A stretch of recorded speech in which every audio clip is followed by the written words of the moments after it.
myself I'm Bipti আর আজকের ভিডিওতে আমি 10টা সেন্টেন্স বলবো ইংলিশে এবং সেগুলোর বাংলাও তোমাদেরকে বলে দেবো। তো আজকের ভিডিওটা শুরু করা যাক।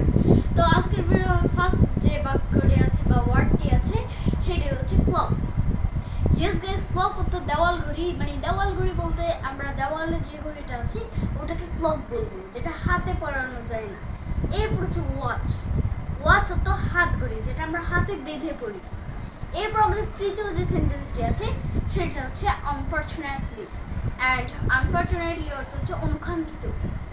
Yes guys, অনুকাঙ্ক্ষিত। এবং আমাদের পঞ্চম যে সেন্টেন্সটি আছে সেটা হচ্ছে প্লাস। প্লাস অর্থ যোগ। এরপর আমাদের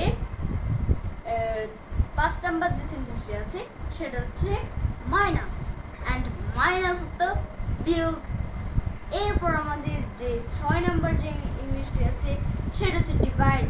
অ্যান্ড এটার বাংলাটি হচ্ছে সবাই জানি ভাগ।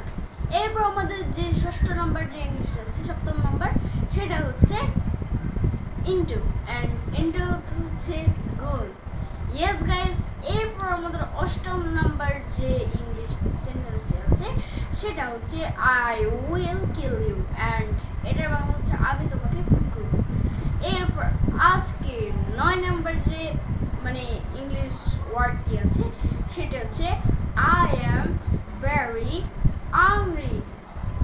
I am very hungry. Yes guys, এটার বাংলা হচ্ছে আমি অনেক ক্ষুধার্ত। এরপর হচ্ছে I wanna go to my room. আমি আমার রুমে যেতে চাচ্ছি।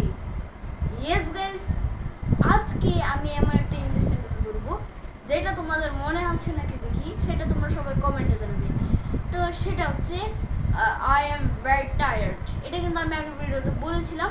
এটা যারা যারা পারো তারা কমেন্টে দিবে, এবং যারা যারা কমেন্টে বলেছিলে তারা যারা যারা পারবে ভাববো তারা ইংলিশ ভালো পারো এবং তারা আমার ভিডিও দেখেছো। তো আজকের ভিডিওটা এই পর্যন্ত ছিল। যারা যারা এই ভিডিওটা দেখেছে তারা অবশ্যই লাইক করো। আসসালামু আলাইকুম।